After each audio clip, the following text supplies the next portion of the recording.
बिस्मिल्लाहिर्रहमानिर्रहीम। My name is Mohammad Tauseef Haider और मेरा प्रेजेंटेशन टॉपिक है gene expression, transcription of DNA.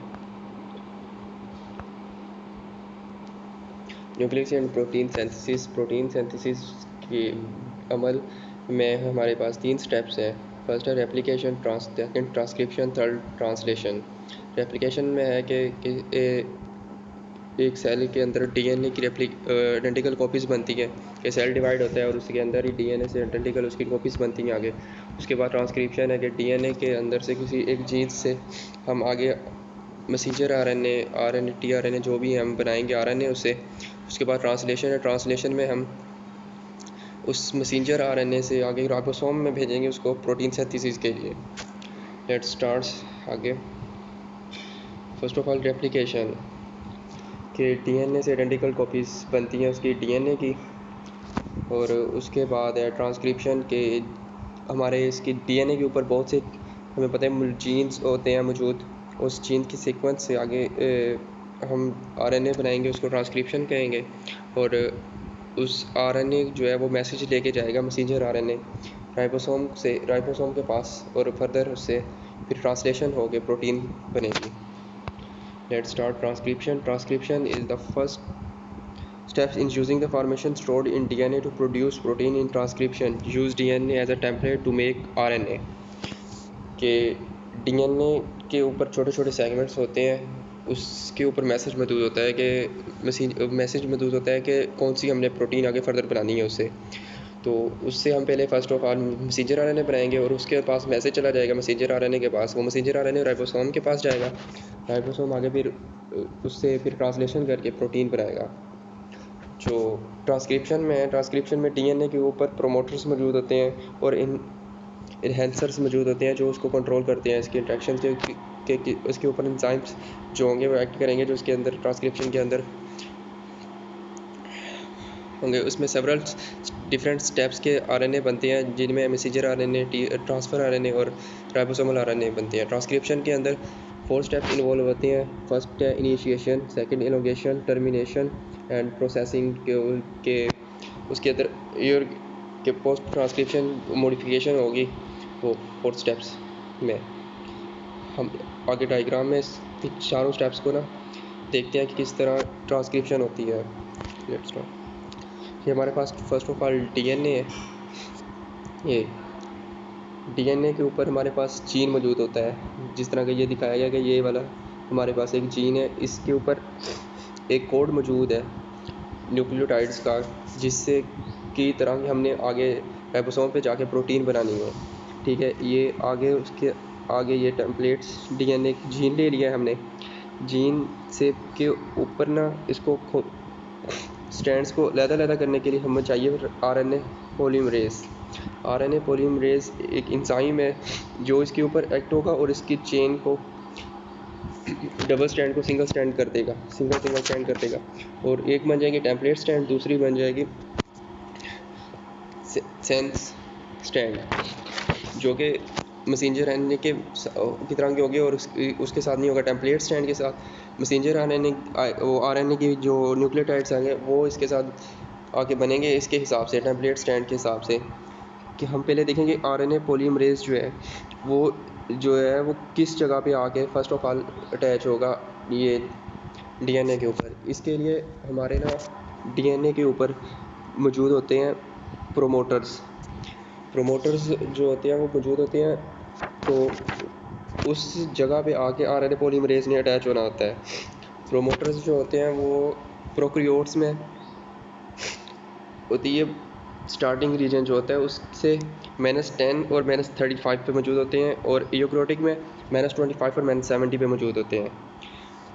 तो जो है आरएनए पॉलीमरेज जो है वो डीएनए के ऊपर प्रोमोटर साइड पे कैसे अटैच होगा, इसके होते हैं आरएनए के 4 रीजन्स इस तरह।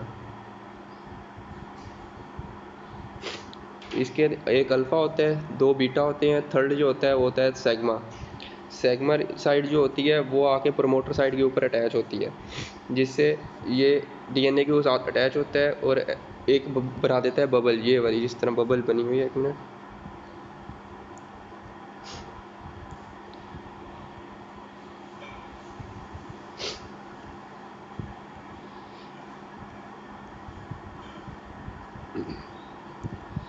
इस तरह ये बबल बन गई हुई है कि ये आगे से सिंगल स्ट्रैंड बनते जाएंगे। ये टेम्पलेट स्ट्रैंड हमारे पास आ गया है, ये आ गया non sense strand, template strand.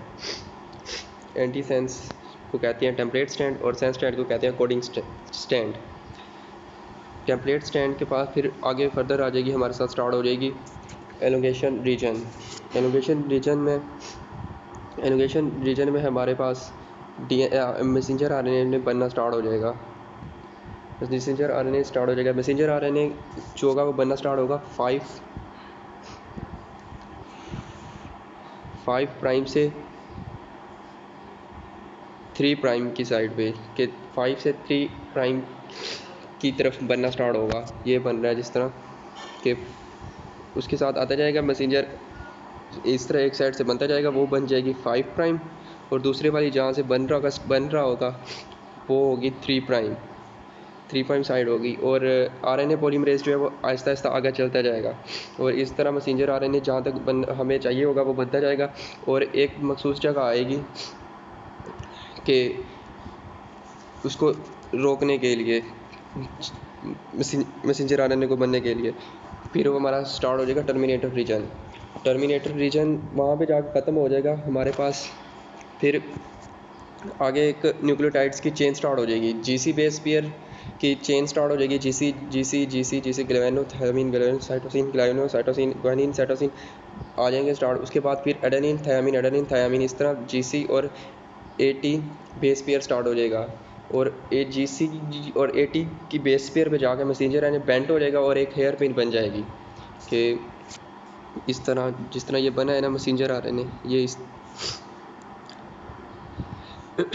Messenger RNA बने इस तरह, आगे जाके हेयर बैन बन जाएगा, इसका हेयर पिन होगा। वहाँ पे जाके इसको आरएनए पॉलीमरेज को पता चल जाएगा इसका काम ख़त्म हो गया है, तो वो वहाँ से रिलीज़ हो जाएगा। जिस दिन ये आरएनए पॉलीमरेज ये रिलीज़ हो गया, तो मैसेंजर आरएनए जो हमारे पास फ्रेश होगा वो ये बाहर आ जाएगा, मैसेंजर आरएनए बाहर आ जाएगा हमारा, और आरएनए पॉलीमरेज भी चला जाएगा। इधर से दोबारा जो होगा डीएनए हमारा वो दोबारा डबल स्टैंडर्ड बनना स्टार्ट हो जाएगा, और यहाँ से फिर दोबारा बन जाएगा। डीएनए हमारा अलग हो जाएगा, मैसेंजर आरएनए जो होगा वो हमारा बन जाएगा। इस तरह हमारे पास मैसेंजर आरएनए बन गया हमारा। तो फिर इसके बाद हमारे पास जो होता है मैसेंजर आरएनए, उसको जाना होता है न्यूक्लियस से राइबोसोम, साइटोप्लाज्म, क्योंकि राइबोसोम पे जाएगा तो प्रोटीन बनेगी, इसलिए हमें इसकी मॉडिफिकेशन करनी पड़ेगी मैसेंजर आरएनए की, क्योंकि दरमियान में बहुत से एंजाइम मौजूद होंगे जो इसको किल कर सकेंगे, उसको तोड़ देंगे।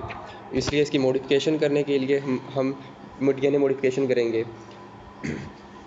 उसके लिए हम इसकी 5 प्राइम साइड पे 7 मिथाइल जीटीपी वैनोसिन ट्राइफॉस्फेट लगा देंगे, और इसकी 3 प्राइम साइड पे पोली ए टेल बन जाएगी। 5 पे कैप, 3 पे टेल। तो उसके बाद आगे चलती है इक्वल डीएनए मॉडिफिकेशन। इसके ऊपर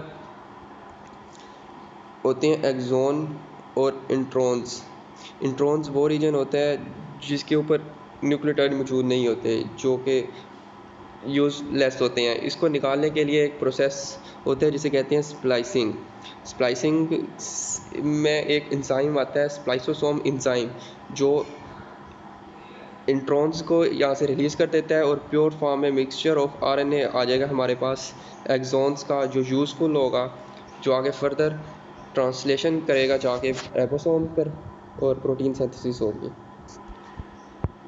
thank you. This is all about my topic. Thank you so much.